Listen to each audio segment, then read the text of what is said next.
everybody? It's Tuesday. This is actually my first episode of the Chad Prather Show for the year. Thank you to David and Party Foul Steve for filling in for us. Is this my first? No, I did one last week. Did I do one last week? I don't know. I can't keep up with anything.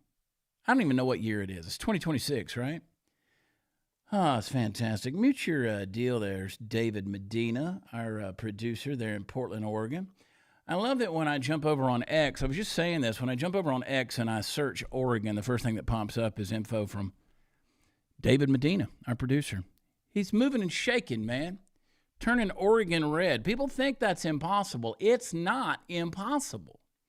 I don't care how crazy things are in Portland, Oregon, or wherever we may be. A lot of red up there in places like Oregon and in Washington. Something to be excited about, something to pray about. I'll just tell you this, there's enough red in those states that if they did turn red, it wouldn't be a miracle. You think of it that way, but it's not a miracle. Just people showing up, man. You know, the pendulum always swings. That's the deal. That's the principle of life. You know, you can only go so far to one side. I don't care if it's right or left. Pendulum always swings. A lot of people are asking me about the new Rumble lineup. I don't have a clue. I didn't know they were doing a new lineup. The heads over at Rumble are deciding that. We don't know. I just texted them over there. They said, some of the folks that I deal with over there said, we don't even know. It's okay. It's all right. You know what? We're moving and shaking. Who knows? Maybe we absorb Before the Noise and the Chad Prather Show all in there together. We just do it like a radio show, just 3 hours in the morning. How about that? All talk, all live. The Chad Prather Show meets Before the Noise. The noise gets non-noisy, or the non-noise, I don't know. Anyway, Party Foul Steve's there in the chat. We'll bring him on here in a little while. How close are we, man? You know, the left has been calling out. These protesters are actually wanting to take up arms against ICE agents. They're actually vocally calling for civil war. I mean, I've heard a call to guns. YouTube will want to dock us and ban us for even talking about this, but let me tell you.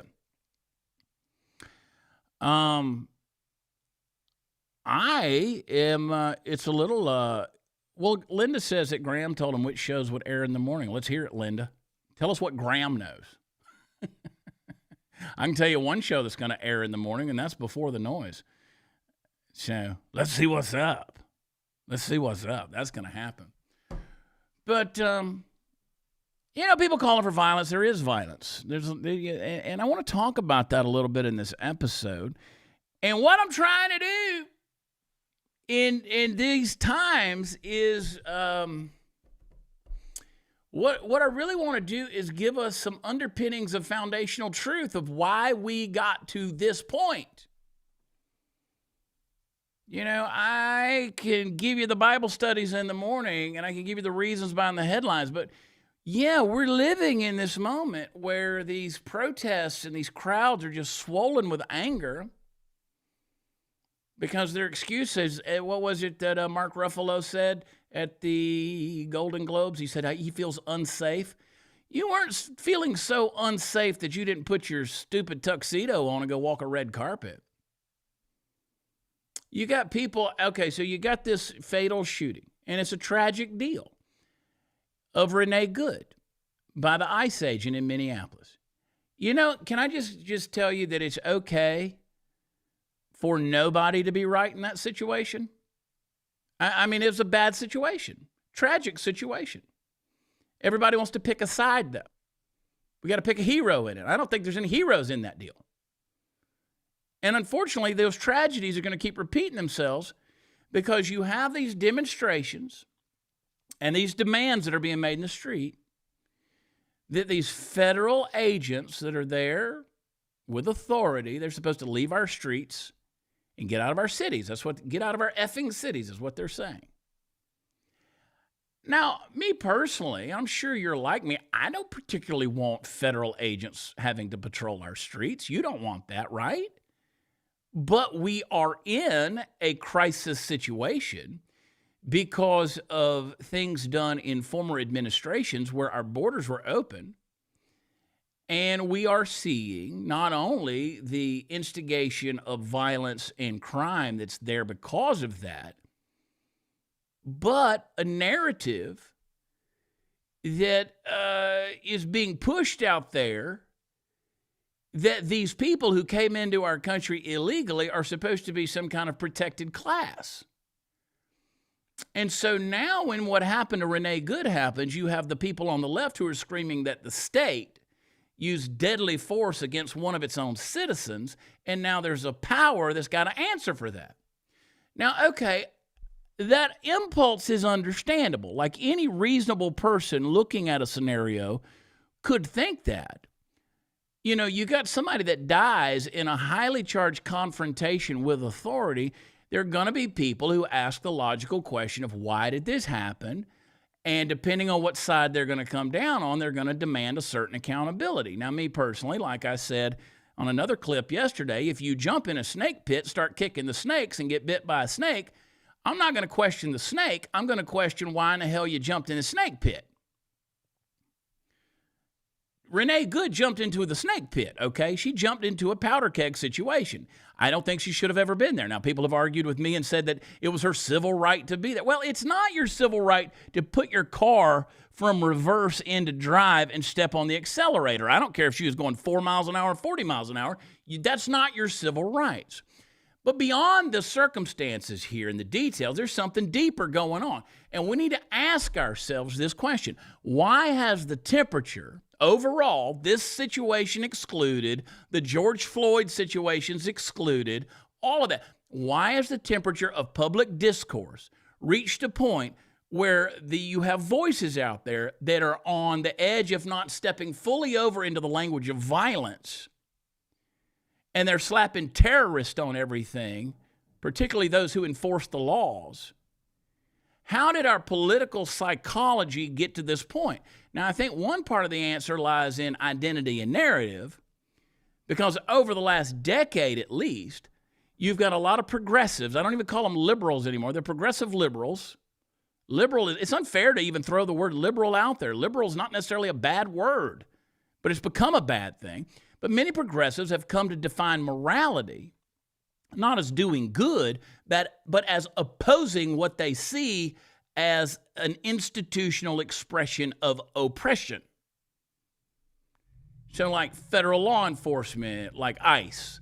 So for them, that's become a symbol of this broader set of grievances. So, you know, whether it's economic inequality or racial injustice or immigration policies, they look at that and they say that's inhumane.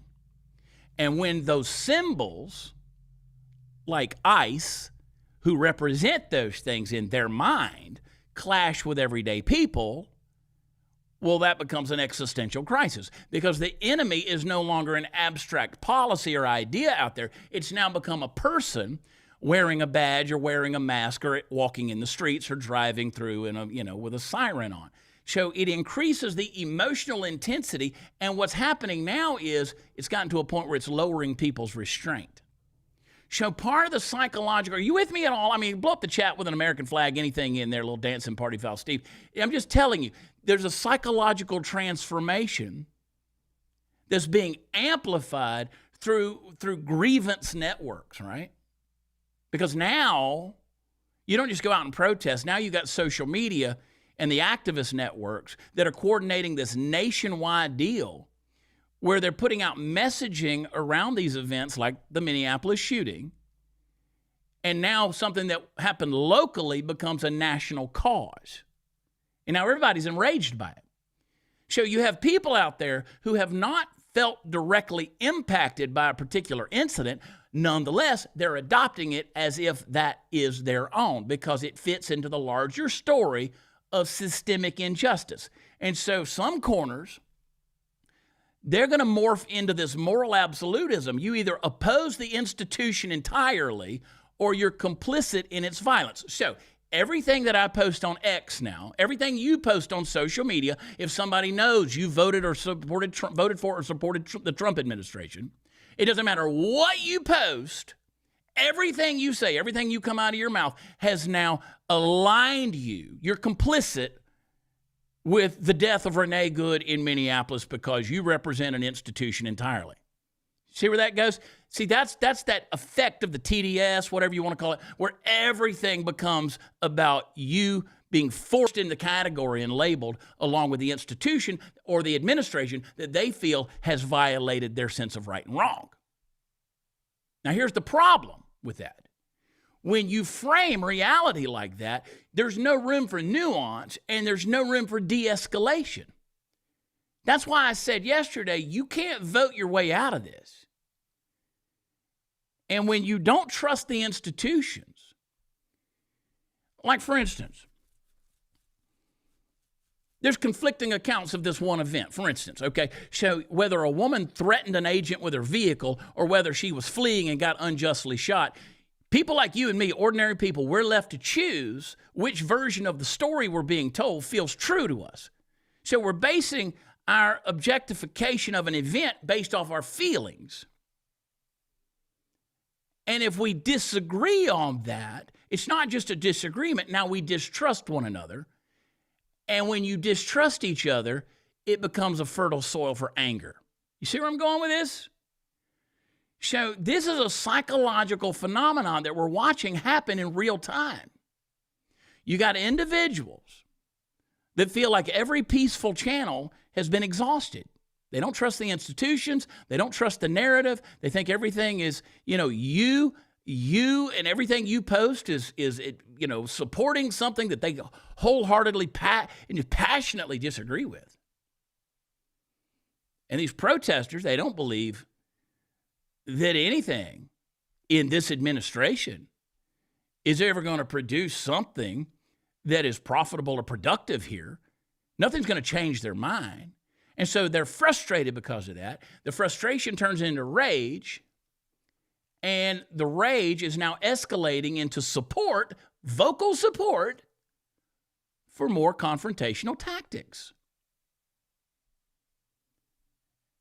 I'm just telling you what's going on, man. We live in this polarized era, where political identity has this psychological bearing on all of us, man. And people on the left, for them, opposing ICE agents, that's not a policy stance. That's a statement about who they are in this world. Good and evil, us versus them. These binaries are it takes a complex issue and breaks it down in a way it should never be. And so you got to pick a side. So how do we make sense of these calls for violence that are out there? I want to talk about that some more later on, but this is a culmination of decades of tribalization and emotional escalation and people losing their trust in institutions. And it's the elevation of identity over any form of discussion and dialogue. It's basically the erosion of everything we built this country on. You toss it out the window, and now it becomes quite rogue, to say the least. How many of you guys are with me? Throw an American flag in there. A little sparkly Chad, all that. Let me tell you about my friends over at Birch Gold. I think that's who we got right up at the top. Birch Gold, they are partnering with us this year again, and I'm so thankful for them. Text CHAD to the number 989898. I talked to them yesterday. These guys are solid, man. They got their finger on the pulse of everything that's going on in terms of the economy globally, and they want to help you solidify your future, your retirement, with a tax-sheltered IRA that's backed by physical gold. Man, gold is going up. Now, I'm not a prognosticator, and I'm not predicting, but I'm telling you, I see what's happened in the last 12 to 18 months with gold. It's through the roof. Party Foul Steve was just showing me. We were just talking about silver. I was on the phone with somebody else about silver yesterday. Man, it has gone up. I mean, the spot price like $83 for an ounce of silver. Good luck getting your hands on it for that price. But trust me when I tell you, gold ain't going anywhere. So get your future backed by physical gold and watch what happens. I think you'll be pleased with it. All you got to do is text Chad to 989898. They'll send you a free, no obligation information kit. Do that. Show your support of the Chad Prather Show, as well as Before the Noise, by texting Chad to 989898. All right, I hadn't talked to this old boy in a minute. Let's bring him on, my boy Party Foul Steve. What's up, my brother? Hey, what's going on? I was just looking at silver prices, so I'd know what they are when we come up at $88.50 per 88. 88.50. I got a few stacks right here. I'm hanging on to them. I'm gonna ride it out. I'm gonna ride it out. I got a few stacks over here. We'll see what happens. You show me them stacks, dude. Let's see what you got. Show them again. I wasn't looking. Did you pull them up? Let's see what you got. I just got. Look at you, son. This just hanging out here. It used to be worth hardly nothing. It's amazing. No, it was worth. I can remember when it was $21 an ounce. Yeah, most all my silver I bought when it was under 30. Yeah. I give it away I give it to the grandkids. 7 grandkids. Quit What? Let them kids do their own thing, man. Oh, quit giving that money to them kids. Hey, no, you give it to them. It's birthday and Christmas presents that gain value, not a toy that they're going to stomp on one time and it's done. Yeah, that's a couple $1,000 you're holding right there. Oh, easy. Yeah. Especially at this price. So I looked at it yesterday. It was 82 was the spot price when I looked yesterday afternoon. Now it's 88. Yep. Linda, where you get those? You call my boy. You call Birch Gold. They can help you get some stacks too. Yeah. You could go to, when I was down in Florida, I would go to the local pawn shop and go in there and buy silver. There was a couple of different places you could go buy silver rounds, just the coins. Yeah. Boom. I gave some silver rounds. For Christmas, and it's a great way to educate people, man. It's a great way. It's funny because over the years you've given, at the hotel to the, who's bringing your bags, you give them a silver coin, and I wonder if they held on to it. They were probably, what is this junk? Yeah, that's the problem. You've seen me tip people like valets and stuff like that with coins and silver. Don't know I'd be doing it right now though. That's a pretty good tip. Yeah, solid. It's like I ain't giving none away except solid. Like I say, to the babies. I was sad to see Scott Adams, who was the creator of Dilbert. He passed away. He's not been doing well at all for a long time and was suffering from a number of things. The age of 68, which is young. Young. He had prostate cancer and had a long battle. And so sad to see that, but that's all right. David can't just skip it. Like my gosh, David's in my ear saying he didn't mean to do it. He meant to do it. He meant to do it 5 seconds, 10 seconds earlier. I know. No, I love giving David a hard time. He's so passionate about what he does for us, man. He believes it's a mission, and it is. It's just a labor of love. He gets paid. Don't get me wrong. It's a labor of love. Scott Adams passed away, 68 years old. It's been a sad deal to watch that, but he has passed away. He was not doing well, and our prayers go out for them as well. All right, so Renee Goods, be careful what you pull up on your search thing there, man. So Renee Goods' wife, the woman that got shot in Minneapolis, her whatever, who was, yelling at the officers. This shows you where these people live. It's delusional. Look at this clip. She was yelling at the officers. She didn't know why they had real bullets. Play the clip. Why did you have real bullets? You are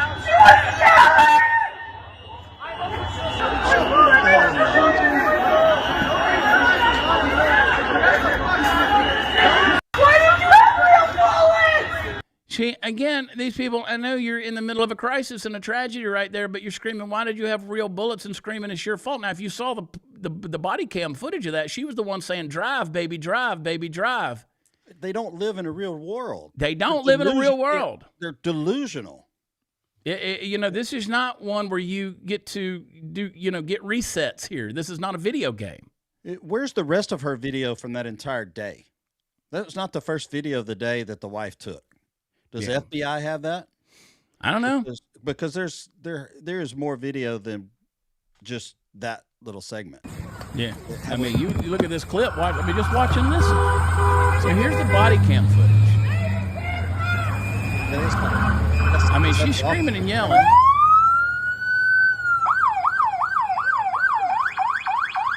That's fine, dude. I'm not mad at you. Show your face. So that guy, he goes around there, and then the wife there, she starts smarting off and being, she should really be charged in all this. She did exacerbate the situation, And so, if they're going to hold the officer responsible for any of it, they have to hold her responsible for some of it, because she did encourage that. I mean, it's a bad situation no matter how you look at it. Yeah.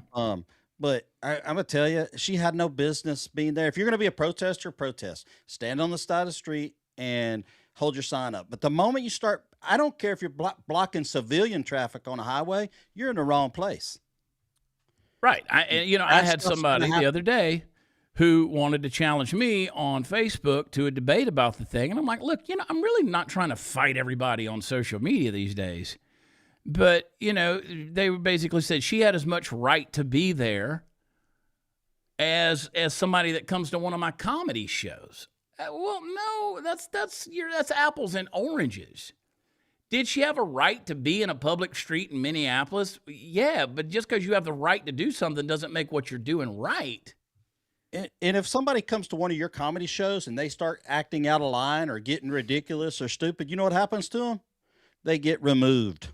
Well, and the person was basically saying that person came to my comedy show. It's a political comedy show, and therefore they're coming into a tense situation. No, they're not. See, again, you're bringing your preconceived assumptions into what we do at one of our live shows, and it's nothing like that. And so, again, you might have the right to be somewhere. It doesn't make you right in being there. Like, again, I say, if you jump in a snake pit, start kicking snakes, the results are on you.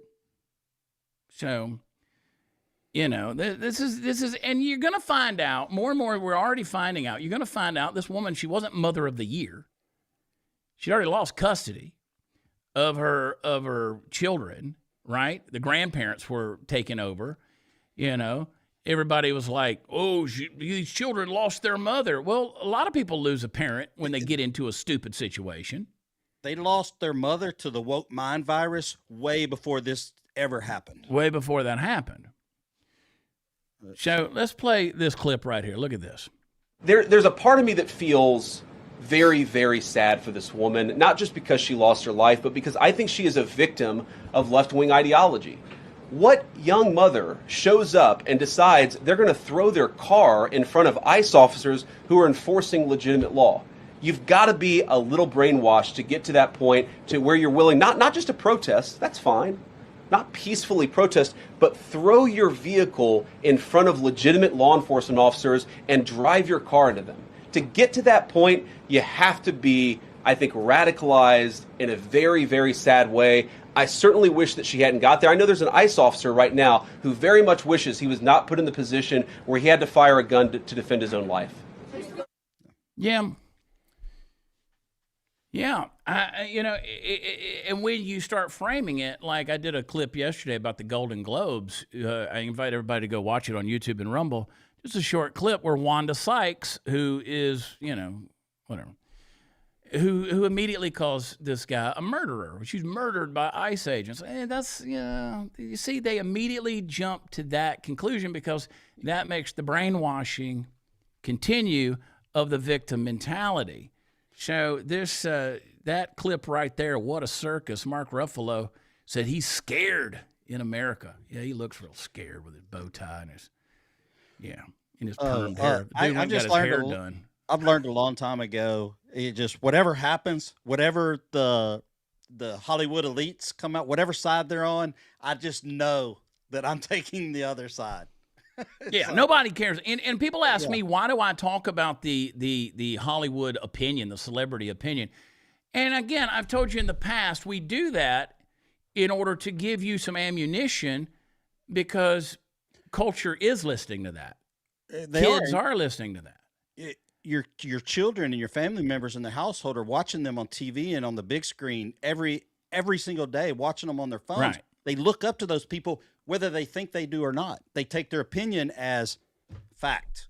Yeah, and so psychologically, there comes this place where, the Incredible Hulk said something. The Incredible Hulk said it, so it must be some element of truth to it. And, so you get to this point where, again, people are enraged. They don't have a foundation of truth, and they've so tribalized and trivialized. They've infantilized. That's my word of the week, okay? I started it actually last week, so my word of the 2 weeks is infantilized. We have a culture of people who have become infantilized. They can't reason beyond a toddler throwing a tantrum. So take a look at this. Reddit users who are threatening to take up arms. They say they're prepared to take up arms. This whole, these folks who say, they don't believe in the Second Amendment or they don't believe in the right to bear arms. Now they're wanting to take up arms because they say the first shots have been fired. You have to remember who has already taken up arms. Who has the guns? Y'all start talking about the left taking up arms. The right took up arms a long time ago. I mean, we have them. I mean, we got them. That's sure. That's what I'm saying. So there's Love for Wild that says we have the 2A for a reason. Yes, I'm willing to suffer the consequences of protecting the innocent from these. Media Guru says, I can and will use lethal self-defense. Sorry, ice pigs, you reap what you sow. Dracoraz, death to ICE, death to the IDF. Fuck these motherfuckers. Them people ain't never leaving their house. I mean, here's the problem is when they do leave the house. I mean, Charlie Kirk is an example of when people do leave the house. And, there's been numerous situations where these folks are getting emboldened. They're becoming dangerous people. This is real talk. I mean, this is a real world scenario. But we've been hiding a lot behind a lot of stuff out there. These people are unhinged. They're crazy. And when they do get emboldened and they leave their house, situations like happened to Good happened. Well, you're gonna see more and more. You're gonna see more and more of this stuff is gonna happen. So, anyway, take a look at this.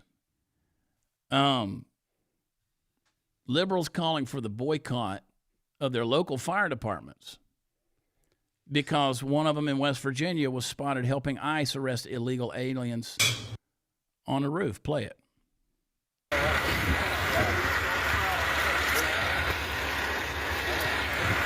Y dejamos. Hey. You or not? Wait, no. Make sure you send the address if you're boycotting the fire department. You need to send your address to that fire department. Just take yourself off the response list.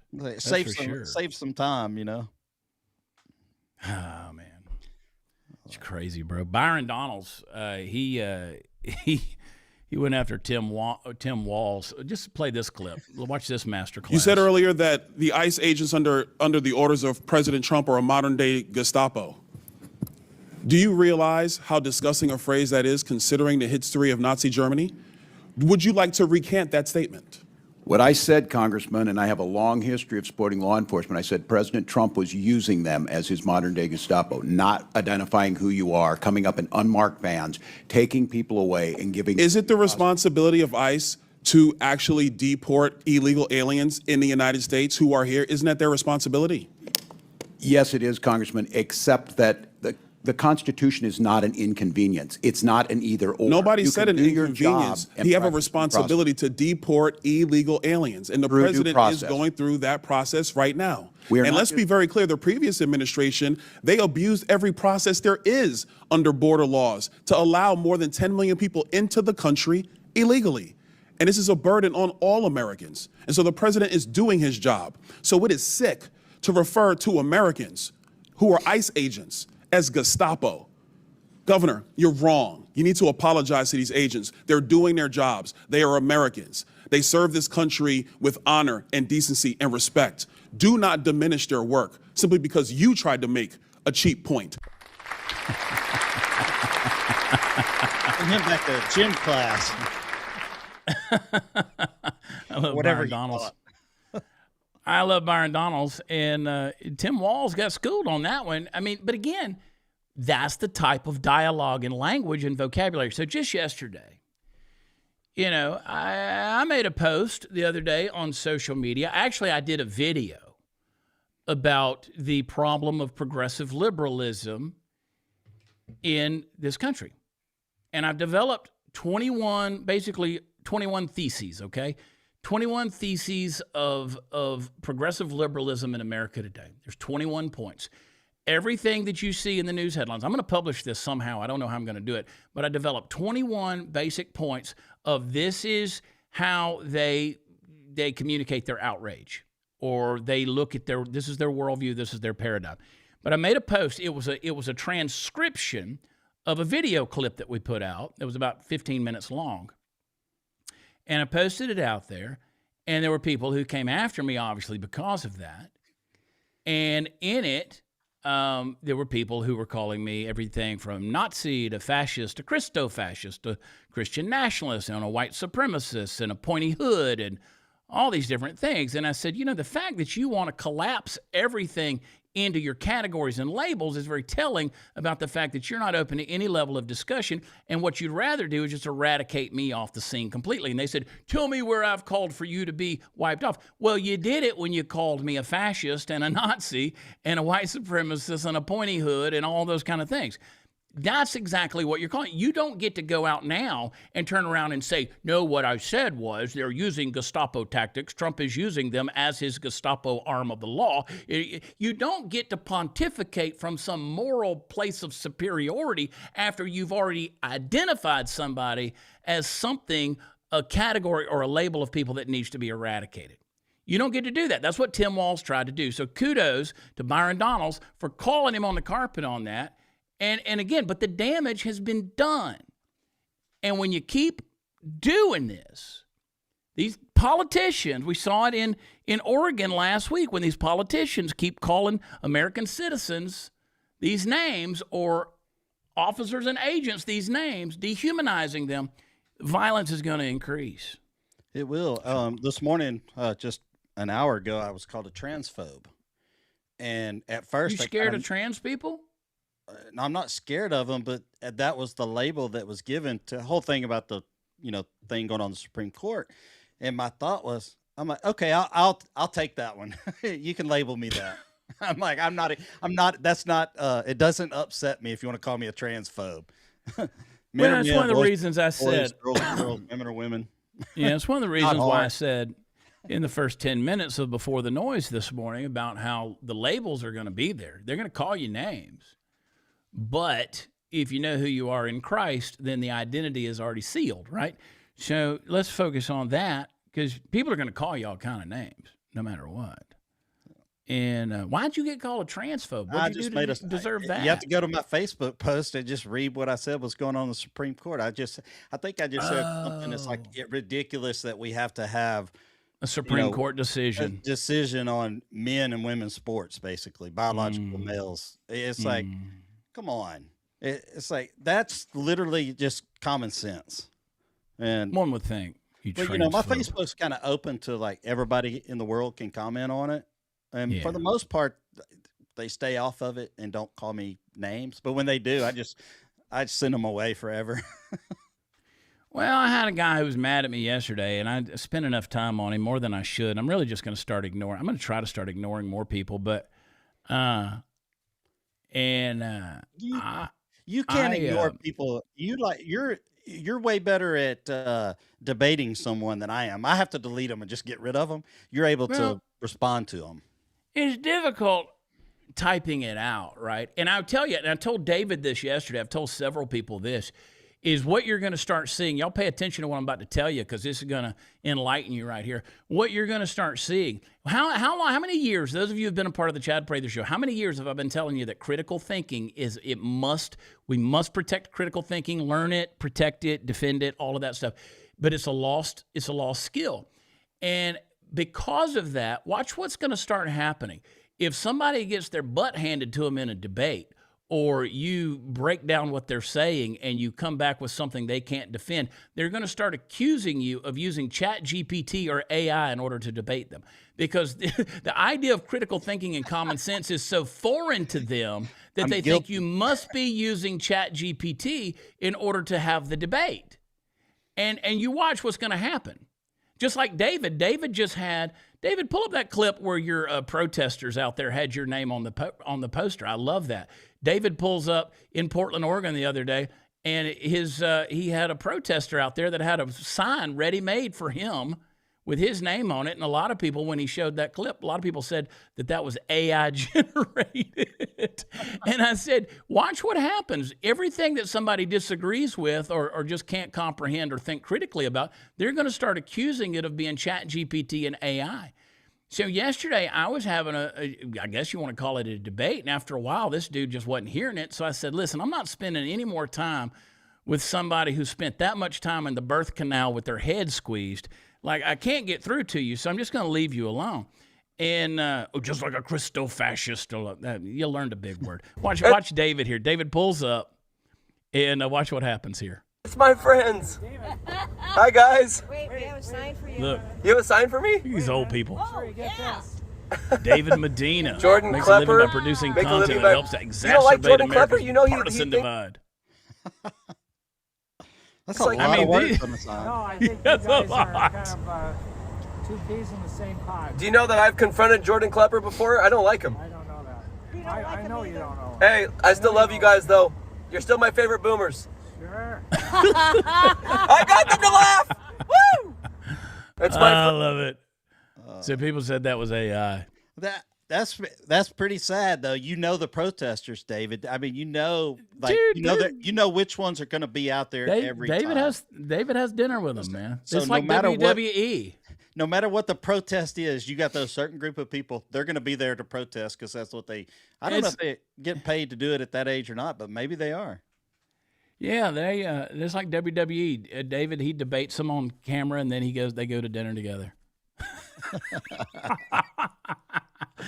Hey, let me tell you about my friends over at Patriot Mobile, patriotmobile.com/Chad. You can call them on the phone, 972-PATRIOT, 100% U.S.-based customer service team.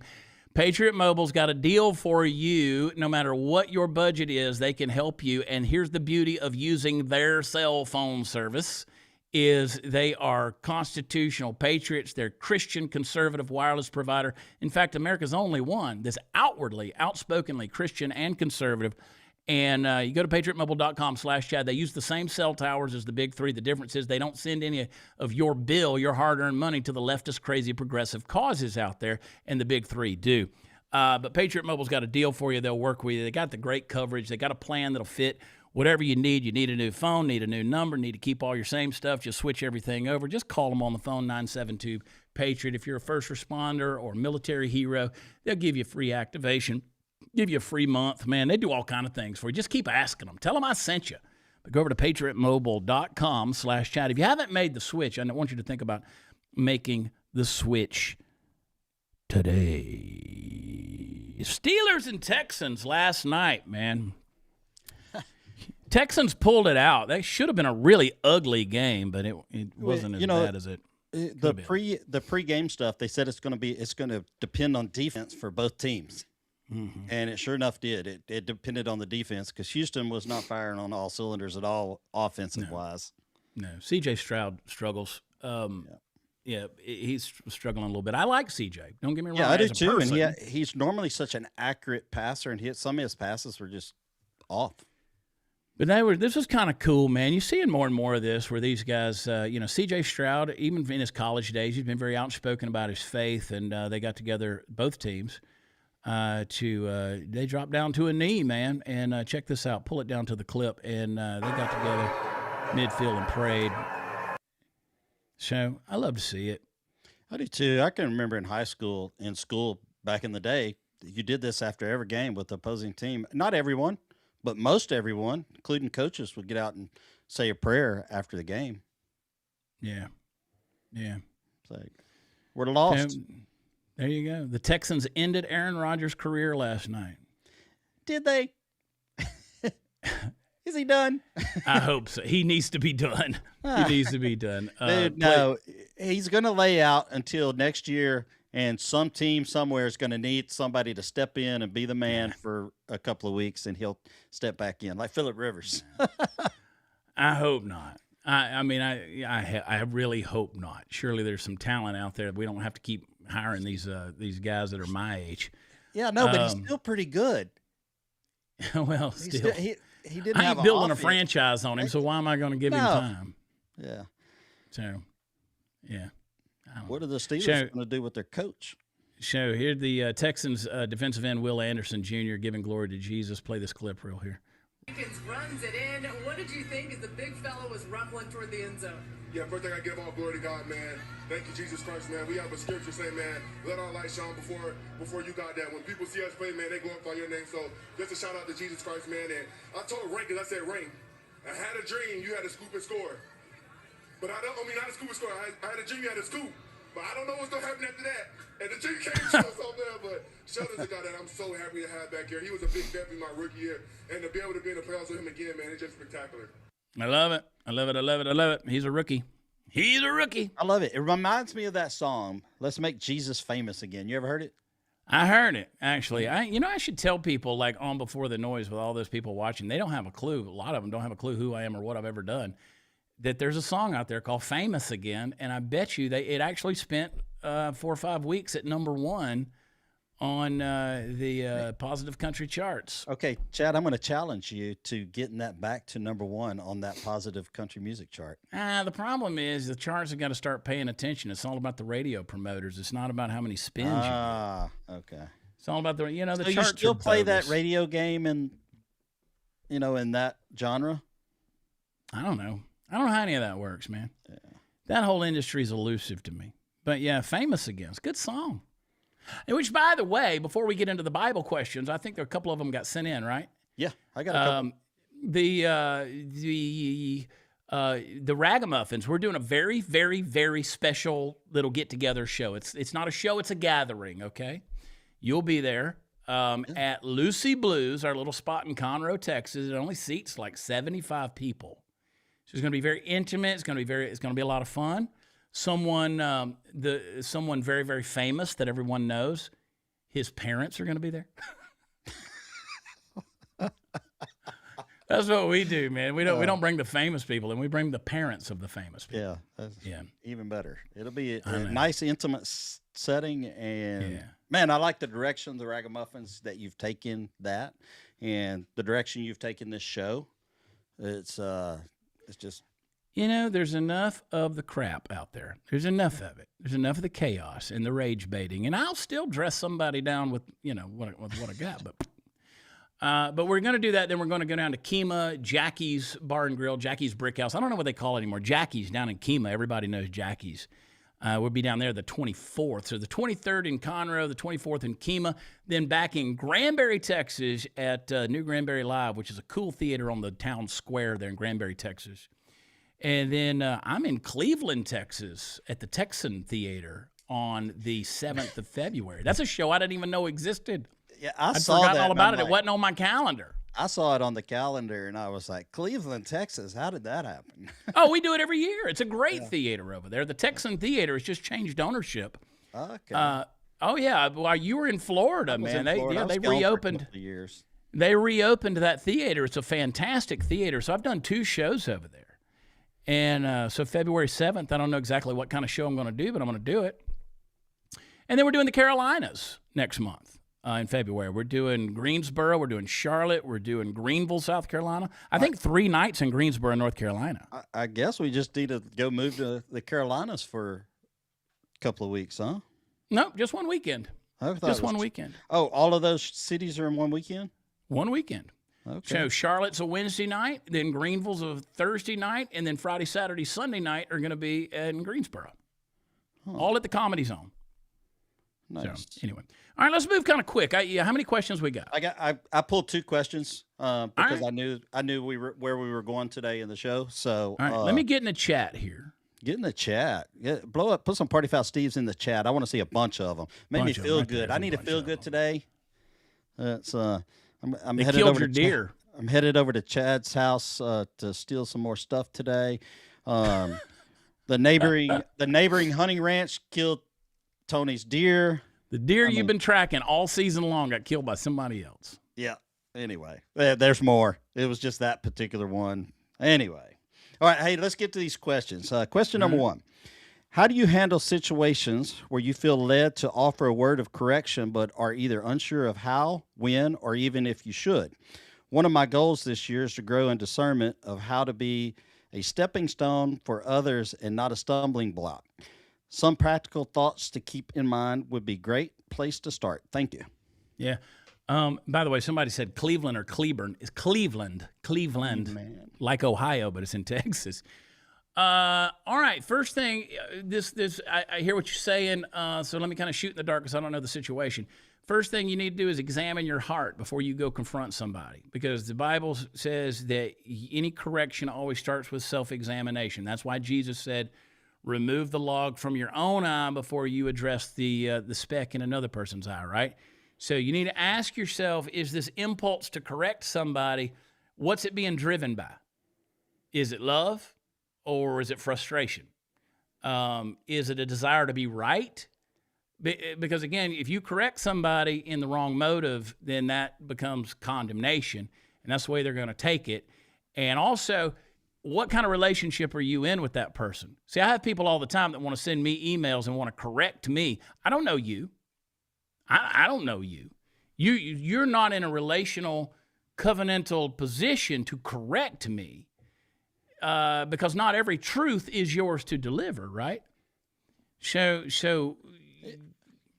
the correction comes through a covenant relationship, not just through some casual relationship you have with somebody. And just because you feel like you know somebody, that doesn't give you a right to correct them either. So if that person doesn't have trust built up in you, and you don't have responsibility in helping them carry out the correction, so then the wisdom there might be calling for some restraint. So again, I always caution people, be careful about the correction thing. You do have to be careful with that, because I don't take correction very well, not even from you. And you're my closest, confidant. Well, sometimes I don't deliver it that well. And I'm the same way. But over the years I've learned, if there's something I need to say to you, there's a way I go about it. And but yeah, I don't take correction very well especially from somebody I don't know when they want to point out my somebody told me, it might have been my mom. It was somebody told me one time, learn to hate your own sin more than you hate other people's sin. And I was like, for a long time, I didn't think about that too much. But if you hated your own sin as much as you hated everybody else's, probably be a whole lot better. Yeah, and I'm not saying there's not a place for correction, but do it in love. And you're right, Steve. Like sometimes you don't know what a person's going through. Like you don't know what's happening in their own life, and you just come in and I got people all the time and want to. There's a way to do it. Like sometimes people are very condescending with, okay, I'm going to help you understand this even better. Yeah, okay, take it easy with the language there, Grandma. I get it. Like we're all processing truth here, and nobody has a corner trademark on what this certain interpretation or whatever ought to be. And so I'm not saying there shouldn't be correction, because Proverbs says that a word fitly spoken is like apples of gold in settings of silver. That's Proverbs 25. So there's some value to it. But is that moment of correction something that's serving the greater good for that person, or is it just relieving your conscience because you feel like you got to get it off your chest? Yeah. So love is patient, love is kind, love is, you're right? So 1 Corinthians 13, it seeks the other person's restoration, not an immediate resolution in my mind. So that's sort of something we got to be careful. I'm always careful with that correction thing. Yeah. And like I said, I don't always deliver correction the right way. Sometimes I just get pissed. And if you're close to somebody, like Steve Helms is texting me right now, the Texas legend, Steve Helms, who should love me and know me well enough to know that I'm in the middle of a podcast, who wants to know if I can come on his podcast, his new podcast, for 30 minutes this afternoon. No.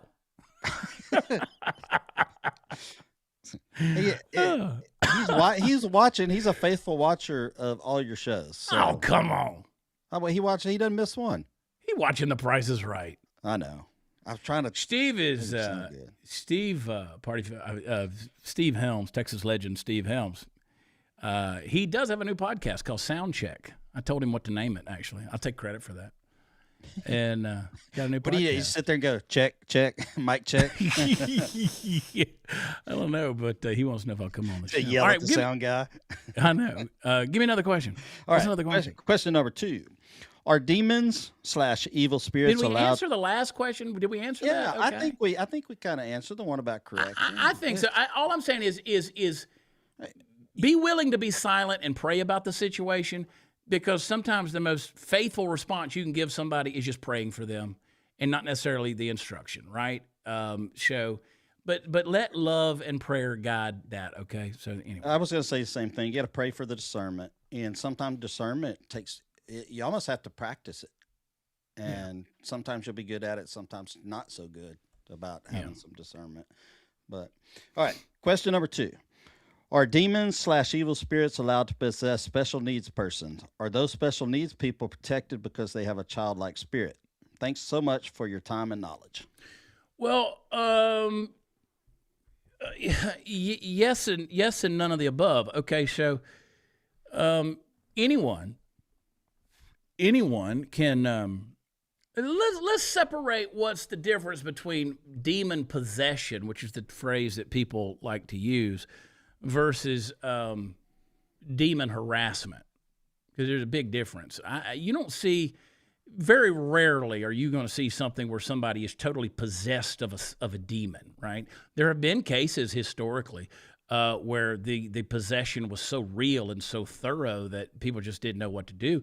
And it's also scriptural that happened. But you're talking about somebody that's just absolutely given over to a possession of a dark spirit, right? And there's a lot that's gone on for that to happen. But there can be demonic harassment, and it's not about whether you have a childlike spirit or a disability or anything like that. And certainly it's not that you become more susceptible. It's all, the spiritual world works in a legal way. Does the enemy, does the demonic force, does the dark spiritual force have a legal right to be somewhere? So, like, for instance, you buy an acre of property on the back of 100 acres, but the road, the highway, is out on the front of the 100 acres, and your acre that you bought's way back in the back of the, back 40. Legally, they have to give you an access road to get to your property. Legally, there is an access. So that's the way it is spiritually. If you have something in your mind, will, emotions, your soul, where you're giving legal access to the enemy to operate in your life, then it doesn't matter your condition. There can be some legal ramifications there in the spiritual realm that allows the devil to sort of get a foothold there. Ephesians talks about that and warns about that. So whether it's your child, I believe it's in your, man, we really need to, that spiritual warfare needs to extend to our homes, our children, regardless of their condition, our marriages, our relationships, our businesses. Man, if Satan can get in the middle of it, I'm telling you, I went through, Steve, you watched me do it. I went through one of the strongest, darkest spiritual attacks for a period of about 3 months last year, where I thought, if this is the way the rest of my life is going to be, I don't want to live it. Yeah. Like I was panicking. I had anxiety. It was a spiritual attack. I had claustrophobia, things that have never happened to me. And I couldn't sleep at night. I felt like something was sitting on my chest. Like there were things that were going on. I had to start weeding out the legal things that have allowed Satan to have a foothold in my life. Man, I'm telling you, the last 2 years of my life, the spiritual world got very real. But there was a spot late summer last year, into the fall, late summer particularly, where the spiritual attack was so real, so violent, and that's why people say, well, maybe you were just having, no, I'm telling you. You can read about it in my book I'm writing in chapter 13. I'm telling you that what I came through in last year, boy, I still look back on it and I'm like, wow. Yeah. And it just powerful thing. Whether the question was about someone being special needs, yes. I mean, if there's legal ground there, something that the parents are doing or something that's in the environment that this child is consistently in, you need to pray over them, pray protection over them, anoint with oil. I mean, the scripture talks about that in the book of James. Call on the elders of the church, anoint with oil. The prayer of the faithful will heal the sick.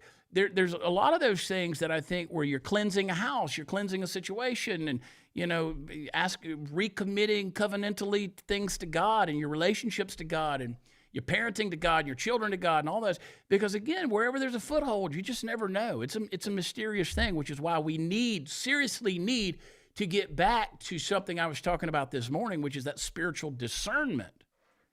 When evil spirits can be operating around us, in that case, it was days walking around with Paul and Silas in Acts 16, until finally Paul said, whoa, they might be saying the truth, but this spirit is something wrong. There's something dark here, and he cast that spirit out. Yeah, and I'm going to add on to this a little bit because I started thinking about it. I would say that wherever you're at, some of the most brilliant can be attacked by demons.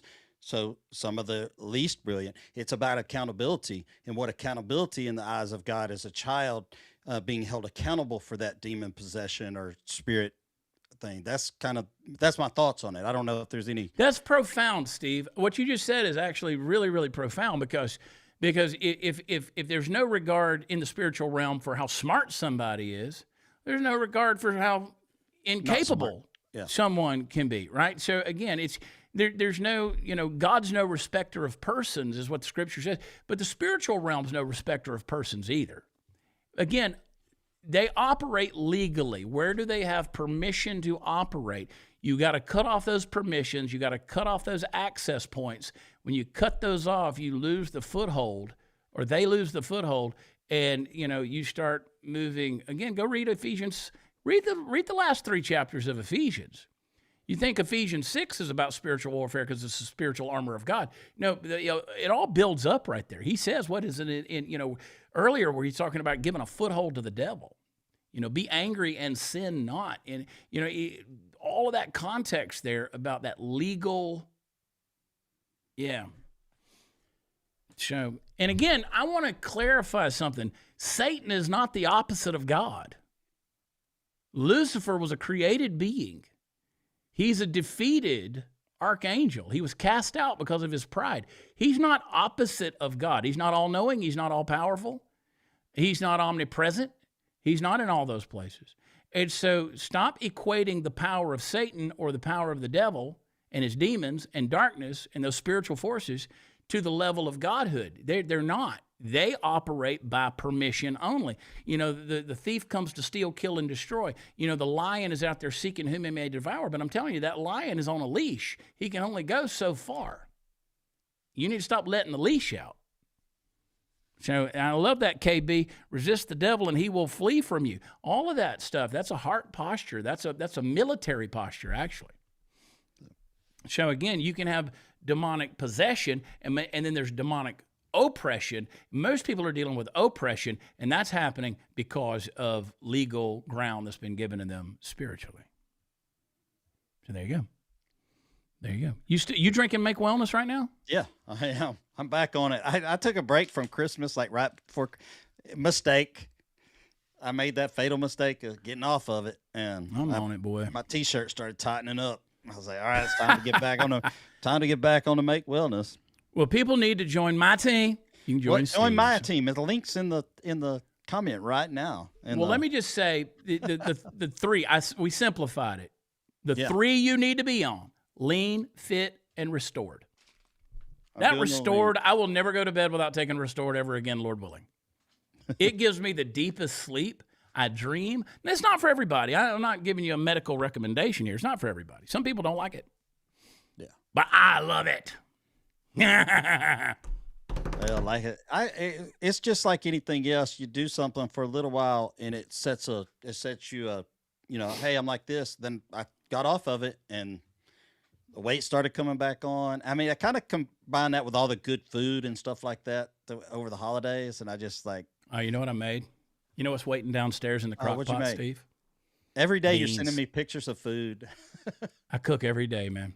I love to cook. I love to cook. I've always loved to cook. And how do you buy it?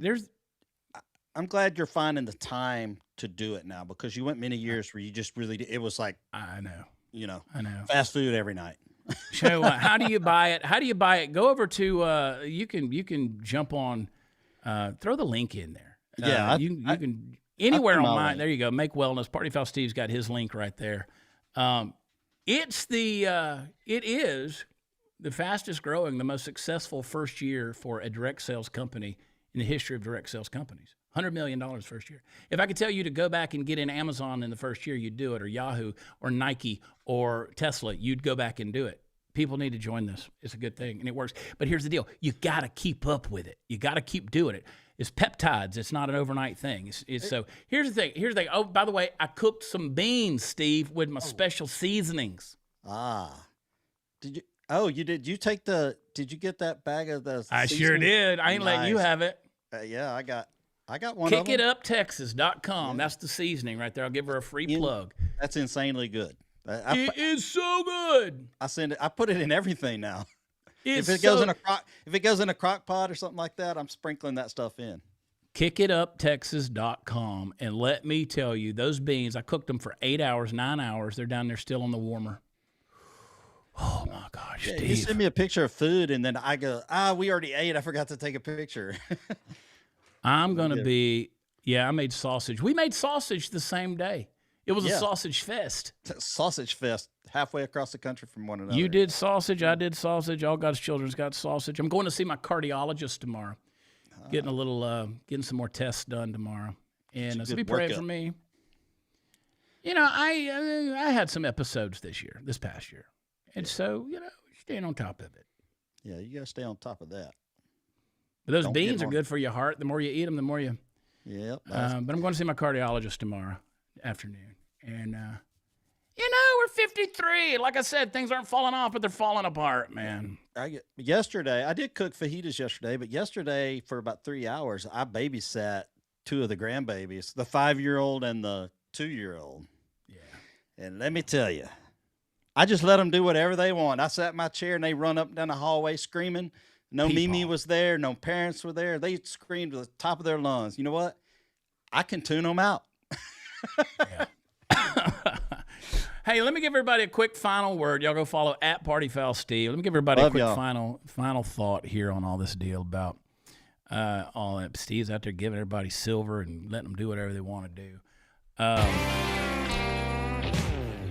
Where I started on this whole thing is about this unrestrained behavior about these people wanting to call for violence. And again, somewhere along the line, let me just kind of summarize that, because somewhere we've decided that if you're loud enough and mad enough and unrestrained enough, then that means you're kind of morally awake, right? But again, when I'm talking about the scripture doesn't say that at all. And this is why I say this is more important. I'll give you a better diagnosis from the scripture than any talking head out there will give you. Because the Bible says the anger of man does not produce the righteousness of God. Rage feels good. It feels righteous because it gives people a purpose. But rage is a terrible God, and it always demands blood eventually. Somebody's got to pay. Somebody's got to be crushed and silenced. And that's how we got to this point in history in America. We stopped believing that truth restrains evil, and we started believing that emotion does that. We stopped believing that justice requires a process and patience, and we started believing that justice needs to be a spectacle. So now when people see a badger, a uniform, or an ICE agent or whatever, they're no longer seeing a human being. They see a symbol. And that person has become a symbol of violence, and that violence becomes imaginable. It's actually an ancient thing. And it's how every society throughout history has slidden off the map into chaos. Here's the thing. The Bible doesn't deny injustice. It denies the lie that chaos and anger heals it. That's why you need to go read Romans 13. It matters so much right now. Authority exists to restrain evil, not to be worshipped or idolized, but not to burn it down either. When you destroy authority because you don't trust it, you don't get more freedom. You get whoever is strongest next, all right? That's where dictators come from. That's where they actually come from. History confirms that. So what we're watching in the streets of America right now is despair, and it's dressed up as a virtue. People have lost faith in the truth, and they don't believe that truth matters anymore. They don't believe justice matters anymore. They don't believe evidence matters anymore. And so now emotion has become the courtroom, and their volume of their emotion has become the verdict. And that's a terrible place, terrifying for a place, for society to live. Jesus said in Matthew 5, he says, love your enemies, not because your enemies are right, but because hatred corrupts the person who carries that. And once you decide that another human being is less than human, the image of God is gone from them. And when the image of God is gone, restraint disappears with that. So this ICE agent or this protester or whoever you are angry at out there on either side, when you collapse people into those categories, you're creating permission for violence. And that's what we're seeing. I insist that we return to understand that we are created in the image of God. Even when we're angry, even when we're scared, even when we're convinced 100% that we're right. Let me tell you something. People, no matter how wrong they get, are still bearing the image of God. And the part nobody wants to hear is you can't have, if you don't want revolution, then you better get some repentance. 2 Chronicles 7:14 doesn't say organize harder or shout louder or tear everything down and burn it. It says humble yourself, pray, turn from your wicked ways, because the rot in a culture always starts in your heart long before it shows up in the streets. So you can't fix the systems until you fix the souls. And broken hearts produce broken systems. You can overthrow 10 institutions and still recreate the same injustice if the people's hearts are still unchanged. Because again, underneath all of this is a misplaced hope. People want the state to give them meaning. They want the state to give them identity and justice and redemption. Governments can't do that. They can't carry that authority and weight. They crack under it. And that's what happens when politics becomes religion. Because when it disappoints you, and it will, it turns into rage, and then the rage turns into violence. Hebrews 12 says that we are receiving a kingdom which cannot be shaken. So when your hope gets anchored beyond this world, you don't need the mobs to feel powerful. You don't need the chaos to feel heard. You don't need the volume, and you don't need to trample your enemies in order to feel righteous, because the gospel does something that no ideology can ever do. It tells that angry heart to repent without being erased. It tells that wounded person that it can heal, that you can heal without getting the revenge you think you want. And it tells the powerful out there that they're still accountable, and the powerless that they're not forgotten. So we literally are in the middle of trying to save a society that's worth saving and keep it from tearing itself apart. Got that? Got that? Okay. Because only Christ can hold all that together. Until he rules in our individual hearts again, the streets are going to keep burning up with chaos because again, these people are looking for a cure. And the beauty of it, if you're a child of God, is you have that cure. You just got to give it away. All right. I love you guys. Go to watchchad.com. Go find me out there. Make sure you hit like and subscribe. Do me a favor. Go over to Apple Podcast and find Before the Noise as well as the Chad Prather Show. Drive it up the rankings so that more people can see it and hear it, because it gets promoted by those platforms. Leave me a comment down below. Let me know what you think. Call us all the names you want. I don't really care because I already know the one who has called me by his name, and that is my Father in heaven. How about that? How about that? How about that? Go to watchchad.com. We're going to Conroe. We're going to Chemo. We're going to Granbury, Texas. We're going to Cleveland, Texas. Then I'm doing Charlotte, North Carolina, Greenville, South Carolina, and Greensboro, North Carolina. Lots of stuff happening.